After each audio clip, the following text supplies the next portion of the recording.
नमस्कार दोस्तों एंड स्वागत है आप सभी लोगों का आईफस की शानदार और बहुत बेहतरीन प्लेटफॉर्म के ऊपर। और दोस्तों, आपको पता है जब भी आप कोई ख्वाब देख रहे हो, उस ख्वाब को पूरा करने की जिम्मेदारी आपकी खुद की है। और मैं ऐसा क्यों कह रहा हूँ, क्योंकि मैंने बातें करी है बहुत सारे CSI नेट एस्पिरेंट्स के साथ, टॉपर लोगों के साथ, उन्होंने जिन्होंने GRF को, LS को क्वालिफाई किया है, वो बहुत शानदार और लाजवाब रैंक के साथ। तो आज हमारे साथ उड़ीसा से ऐसे ही एक कैंडिडेट जुड़े हैं जिन्होंने इस एग्ज़ाम्स में क्वालिफिकेशन तो की है, बट उसके साथ एक बेहतरीन रैंक भी हासिल करी है। तो जानते हैं उनकी जर्नी के बारे में, उनके प्रिपरेशन स्ट्रैटेजीज के बारे में, उनके मॉक टेस्ट के स्ट्रैटेजीज के बारे में, और उनकी journey from zero to the ranker, एक student to the qualified aspirant कैसे रही, तो उनके ही थ्रू। तो हेलो। नमस्ते सर। नमस्ते। थोड़ा अपने बारे में बताइए, हमें इंट्रोड्यूस कीजिए। This is Sahil Mohanty. उड़ीसा से हूँ और मैंने अपने 12th कंप्लीट किया था 2020 में। उसके बाद ग्रेजुएशन मैंने उड़ीसा से एक टॉप यूनिवर्सिटी रेवेन्सा यूनिवर्सिटी से किया है।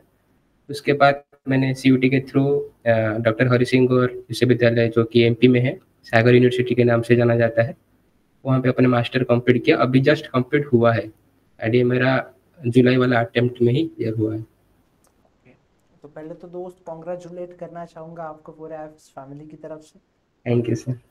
अब मुझे ये बताइए कि CSI नीट ही क्यों क्यों लगा कि इस एग्जाम्स को ही प्रिपेयर करना चाहिए। एक्चुअली सर, जब मैं मतलब बहुत छोटा था, क्लास 10th के मैं बात बता रहा हूँ, ये सच बात है कि तब से बायोलॉजी क्लासेस मुझे बहुत इंटरेस्ट लग रहा था। तो तब से ही मुझे पढ़ाने के लिए बहुत मन हो रहा था कि मैं किसी को पढ़ाऊँ या समझाऊँ, तो मुझे बहुत खुशी लगती थी, बहुत ज़्यादा। तो उसके बाद धीरे-धीरे मुझे और बायोलॉजी में इंटरेस्ट भी था बहुत ज़्यादा। तो मैं इसीलिए देखा कि किस स्कोप में जाऊँ तो मैं पढ़ा सकूँ बच्चों को और अडल्ट वाले बच्चों को। तो मुझे लगा कि हाँ, लेक्चरशिप एक अच्छा हो सकता है मेरे लिए कि मैं उसमें जाके बच्चों को पढ़ा पाऊँ। तो उस मैं ग्रेजुएशन के शुरुआत से ही मैंने नेट का सोच लिया था कि हाँ, मैं नेट दूँगा करके। तो तब से ही ठान लिया था कि हाँ, मैं अब नेट दूँगा, तो उसी के हिसाब से मुझे अभी जो भी पढ़ना है, उसी के हिसाब से पढ़ना है। तो तब से ही शुरू कर लिया था सर। ओके, बहुत बढ़िया। बहुत लाजवाब कहानी है आपकी। अब फिर मुझे ये बताइए कि जब ये शुरुआत हुई, ये कहानी हुई, तो फिर कैसे CSI नेट की तरफ रुख बढ़ा और कैसे प्रिपरेशन करना शुरुआत करी। सर, आवाज़ नहीं है। तो मुझे ये बताइए कि कैसे फिर डेली रूटीन होता था, कैसे CSI नेट की प्रिपरेशन करते थे, एकदम स्टार्टिंग वाली जर्नी कैसे रही आपकी। सर, अब स्टार्टिंग ऐसा पूरा फ़ोकस होके मैंने अब तक किया नहीं है कि पूरा 6 जैसे बच्चे पूरा प्रिपेयर होने के लिए 6 महीने देते हैं, पूरा प्रिपेयर होते हैं, फिर तो मैंने ऐसा किया नहीं अब तक। मेरे ग्रेजुएशन के अब तक मैंने एक साल ड्रॉप भी नहीं किया है। ग्रेजुएशन से अब तक, ग्रेजुएशन के शुरू से अभी तक मैंने जो भी पढ़ा है, वो कॉन्सेप्ट क्लैरिटी से ही पढ़ा था। मतलब मान लीजिए वो इकोलॉजी टॉपिक भी हो ना क्यों, मैं शुरुआत आईफास मतलब आईफास हो या बहुत सारे CSR वाले टॉपिक लेवल के हिसाब से मैं पढ़ रहा था सब कुछ। मेरा ग्रेजुएशन से ही बहुत सारे यूनिट जो था CSR का, वो तब भी कंप्लीट हो गया था। जैसे मॉलिक्यूलर बायोलॉजी हो और बायोकेमिस्ट्री का कुछ-कुछ टॉपिक, मेटाबॉलिज्म तो पूरा हो ही गया था, CSR लेवल तक। तो वो मुझे बहुत हेल्प किया कि अभी का एंट्रेंस क्लियर करने में। ओके, बहुत बढ़िया, बहुत लाजवाब। फिर अब मुझे ये बताइए कि जब स्टार्टिंग में पढ़ते थे तो क्या क्या दिक्कतें आई आपको, कौन कौन से प्रॉब्लम फेस हुए। प्रॉब्लम तो ऐसा कुछ उतना है नहीं, बट मतलब आज पर मैं एक स्टूडेंट था ग्रेजुएशन का और पोस्ट ग्रेजुएशन MSc कर रहा था, तो वो और कोरोना भी आ गया था हमारे शुरुआत से ही। तो वो क्या हो रहा था ना, सेमेस्टर बहुत कम मर्ज हो रहे थे। 4 महीने, 2 महीने, 3 महीने के अंदर एक एक सेमेस्टर हो जा रहे थे, जो कि 6 महीने के अंदर होने वाला होता है। तो वो टाइम बहुत कम हो जाता था। तो प्रिपरेशन करने में वही थोड़ा दिक्कत हो रहा था कि सेमेस्टर के लिए पढ़ें या इसके लिए अलग से पढ़ें। तो वही दिक्कत ना, बाकी और कुछ दिक्कत नहीं थी। बहुत बढ़िया, बहुत लाजवाब।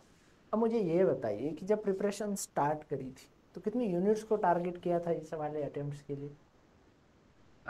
इस बार के लिए खास करके अगर बोलूँ तो 6 यूनिट के आसपास मैंने अच्छे से प्रिपेयर मतलब किया था। बाकी जो 6 यूनिट या 7 यूनिट है, उसका ऐसा नहीं कि मुझे पता नहीं था, उसका आइडिया कुछ कुछ था मेरे में, क्योंकि मैंने बोला कि शुरुआत से ही मेरा मोटिव था ऐसा कुछ कि नेट के लिए कुछ देखना है करना है। तो जो भी टॉपिक मैंने सेमेस्टर के लिए भी पढ़ा था तो वो नेट के हिसाब से ही पढ़ लिया था। तो उस टॉपिक में थोड़ा थोड़ा क्लियर था मेरा। पर ये 6 यूनिट जैसे जेनेटिक्स हो गया, मोलिकुलर हो गया, डेवलपमेंटल हो गया, और सेल बायोलॉजी एक मेरा फेवरेट टॉपिक है, और सिग्नलिंग वाला भी हो गया। तो ये सारा टॉपिक जो था, और इकोलॉजी इवोल्यूशन का भी, इकोलॉजी वाला टॉपिक मेरा ग्रेजुएशन से क्लियर ही हो गया था, तो उसको ज़्यादा एफर्ट नहीं देना पड़ा। और तो ये सारा टॉपिक मेरा स्ट्रांग था, इसीलिए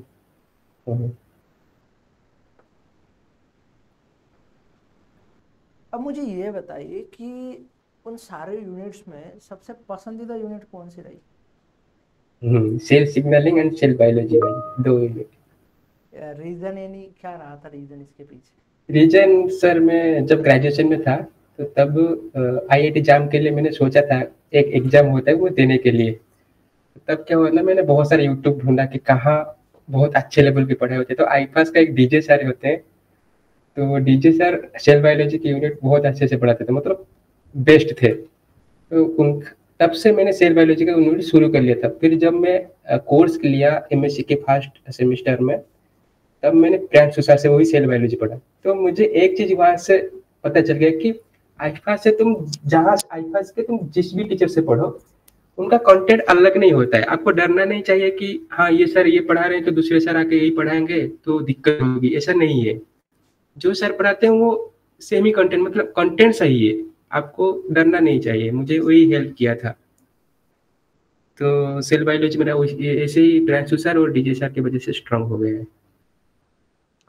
बहुत बढ़िया दोस्त, बहुत लाजवाब।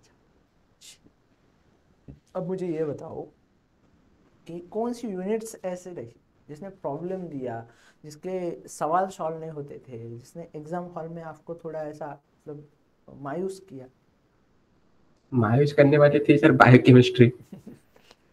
सर ये उसमें एंजाइम वाले टॉपिक ऐसे थे, वैसे मैं उसको उतना पढ़ा भी नहीं था, पर जितना पढ़ा था और बाकी एनर्जेटिक वाले क्वेश्चंस वो मैं देखा था, मतलब पढ़ लिया था। पर एग्जाम के टाइम वो ऐसा क्वेश्चन उस टाइम में आ जाता है कि डर लगता है देखने में कि ये वाला क्वेश्चन अटेंड ना करूँ तो बेहतर है। तो मैं बाकी सारा क्वेश्चन को ही देख रहा था, बायोकेमिस्ट्री को उतना नहीं देखा था एग्जाम में, पर पढ़ा था उसको।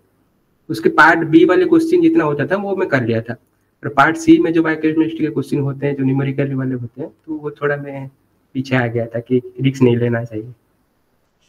बहुत बढ़िया। अब मुझे ये बताइए कि फ्यूचर एस्पिरेंट जो है उनके लिए क्या सलाह देना चाहोगे, क्या बताना चाहोगे?